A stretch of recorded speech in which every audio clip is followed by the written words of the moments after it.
Hey guys, I'm Christine VR Saga and welcome to my channel. In today's video, it's not like the common or the typical topic in vlogging because we are going to have an educational video wherein I will discuss and broaden your knowledge about one of the famous books of Rupi Kaur, and I am pretty sure that all of you will relate to this. Now, let me first give you a brief background about this book entitled The Sun and Her Flowers by Rupi Kaur. The Sun and Her Flowers was the Rupi Kaur's second collection of poetry. It is composed of 5 chapters with the illustration by the author. The book was published on October 3, 2017. A week after the day it was released, it ranked second on Amazon's bestseller list. Within the first 2 weeks of publication, it was also featured in the top 10 of the New York Times bestseller list.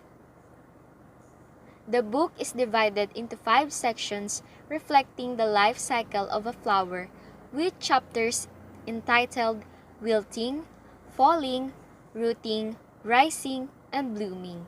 It focuses on themes of love, loss, trauma and abuses, healing, self-love, and love for all genders.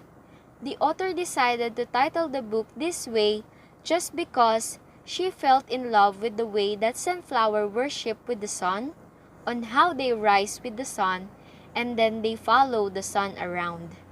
Carr explained that it was such a beautiful representation of love and relationships, which the sun could represent a woman and the flowers could be the relationship that she has through all her life.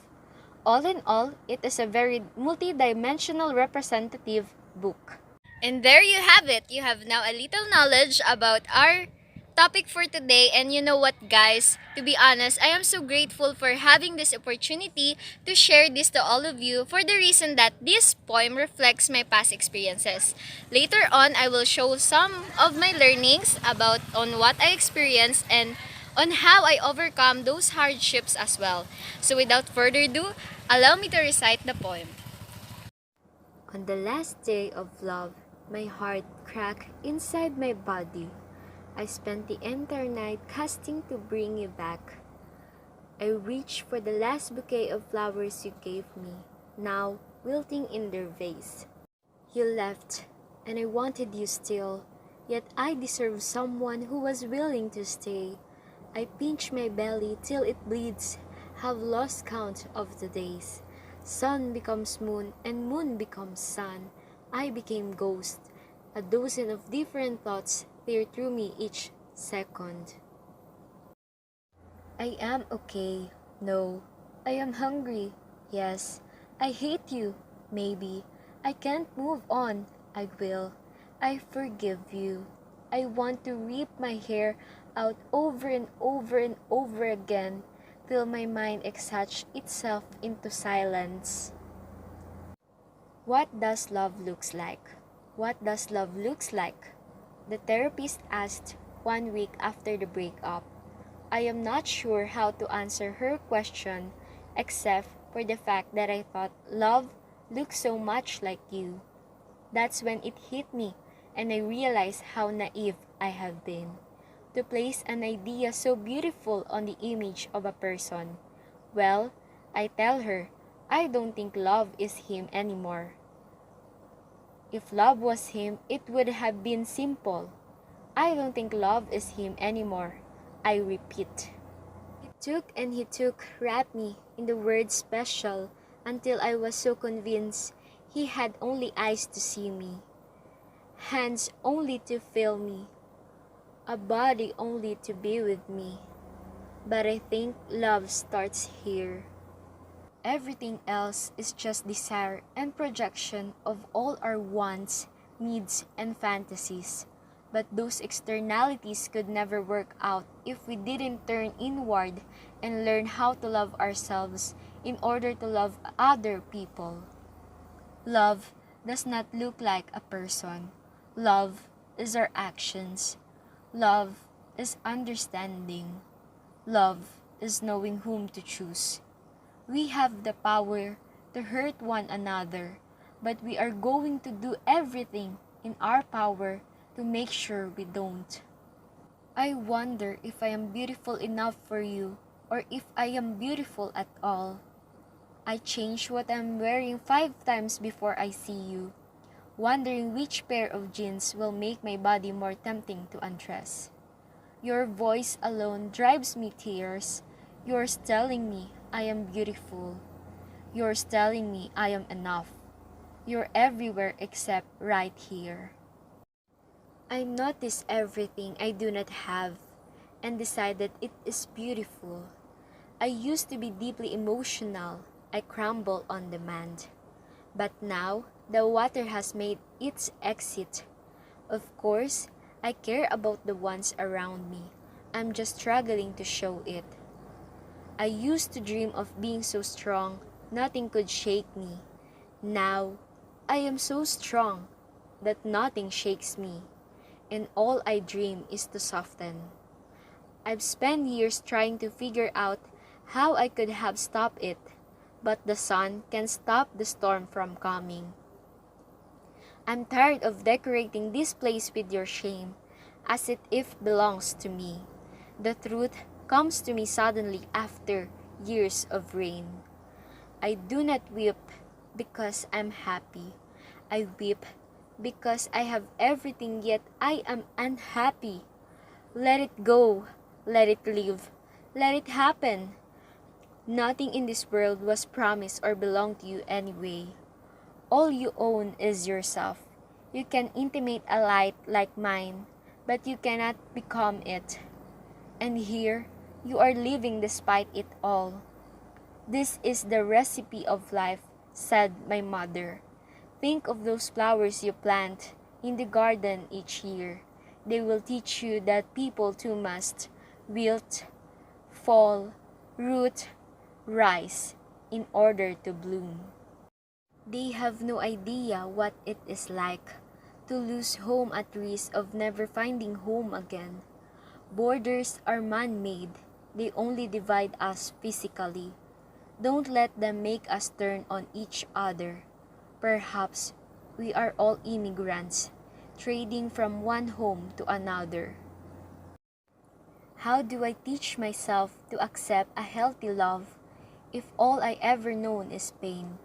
I will welcome a partner who is my equal. Never feel guilty for starting again.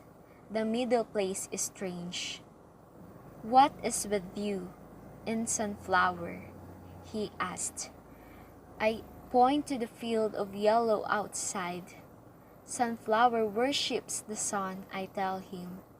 Only when it arrives do they rise when the sun leaves. They bow their heads in mourning.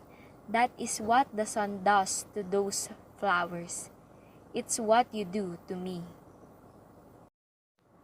It has been one of the greatest and most difficult years of my life. I learned everything is temporary. Moments, feelings, people, flowers. I learned all things come in twos. Life and death, pain and joy, salt and sugar, me and you. It is the balance of the universe. I will no longer compare my path to others.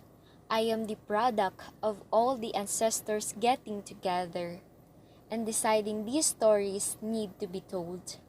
Many tried but failed to catch me. I am the ghost of ghosts, everywhere and nowhere. I am the earth, and to the earth I shall return once more. I have waited my whole life, for I have been here. I have won at this game called life. It was when I stopped searching for home within others and lifted the foundations of home within myself.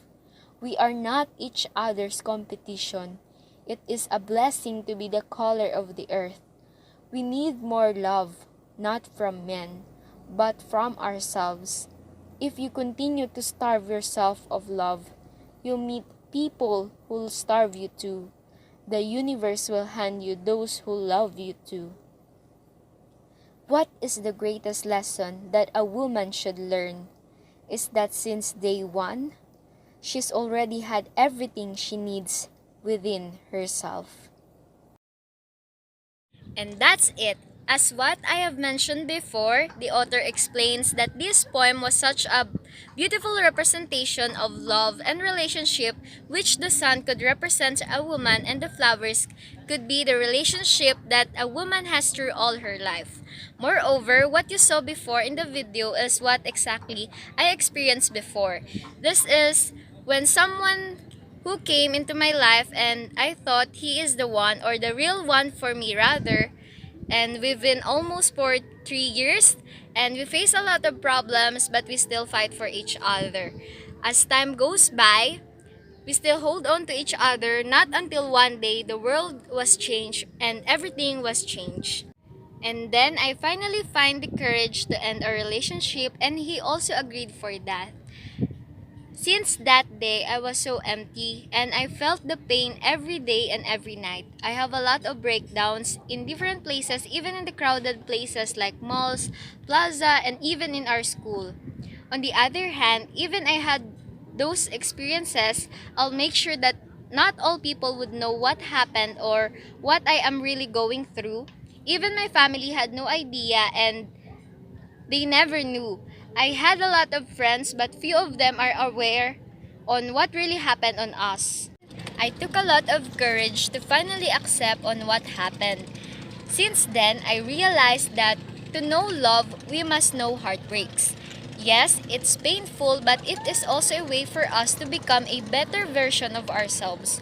Also, despite of having failed the relationship before, I am still thankful because I gained a lot more from it and it drew me closer to God, to my family, friends, and mostly to myself.